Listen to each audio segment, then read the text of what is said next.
Special cell ने initially 4 लोगों को अरेस्ट किया, जिसमें योगेश टुंडा था, उसके साथी दीपक, जिसको तीतर बोलते हैं, दीपक डबास वो था, एक रियाज खान था और चौथा इनके साथ राजेश भवानिया था।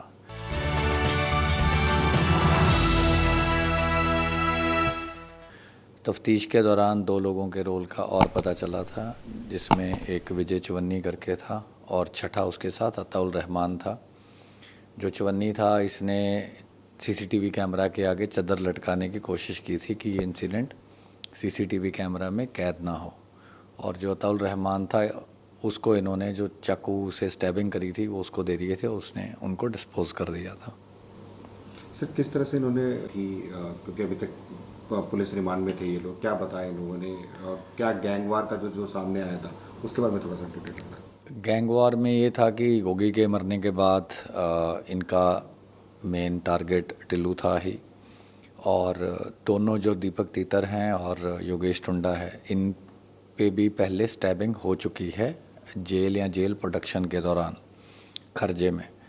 तो तीतर के तो 2 बार स्टैबिंग हुई है, तो उसके लिए इनको ये था कि टिल्लू या टिल्लू के आदमियों ने ये स्टैबिंग करवाई है, और इनको एक पुराना ग्रज भी था, प्लस इनका जो गैंग लीडर था जितेंद्र गोगी, उसको मरवाने में भी इनको पूरा वो था कि टिल्लू के शूटर थे और टिल्लू ने उसको मरवाया। टुंडा उसके साथ पड़ा था, पुराना जानता था, दूर रिश्तेदारी में भी था उसके साथ।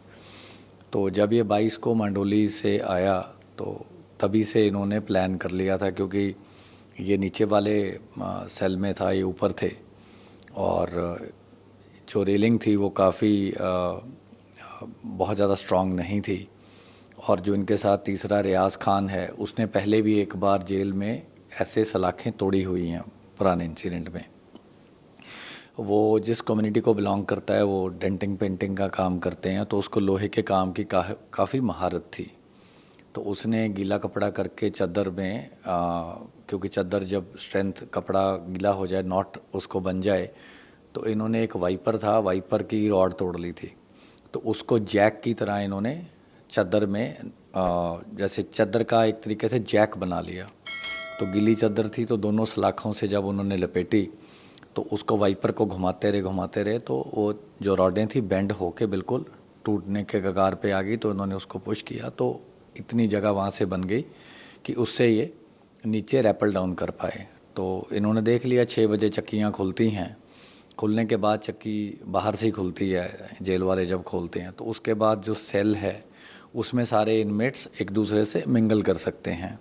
ऊपर का सेल अलग था, लेकिन वो इन्होंने रॉडें तोड़ दी और वहाँ से ये चादर से रैपल डाउन कर गए। और जैसा ऑलरेडी फुटेज में अब तो वाइडली ऑलरेडी देखा गया है, उसने टिल्लू राजपुरी ने रोहित के जो चक्की थी उसमें घुसने की कोशिश करी, वो उसके साथ थोड़ा सहानुभूति भी रखता था।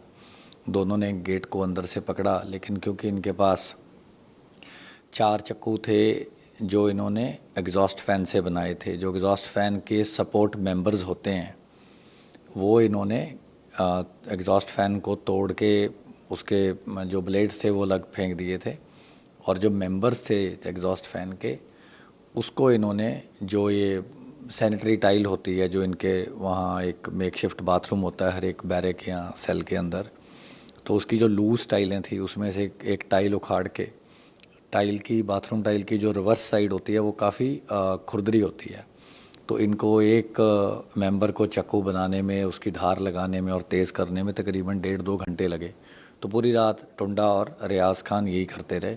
तो सुबह तक इन्होंने वो 4 जो चाकू थे वो बना लिए उसके मेंबर्स के। एक इनके पास पहले से 2 कोई पतले पतले तीखी पत्तियाँ टाइप थी, जो इन्होंने उनको जोड़ के रस्सी का मुट्ठा बना के वो 5वां बना लिया। तो 2 उनमें से दीपक तीतर के पास थे और उसका काम स्टैबिंग का ही था, और टुंडा उसके साथ था। रियाज खान को भी यही टास्किंग थी और बाकियों को दूर रखना था।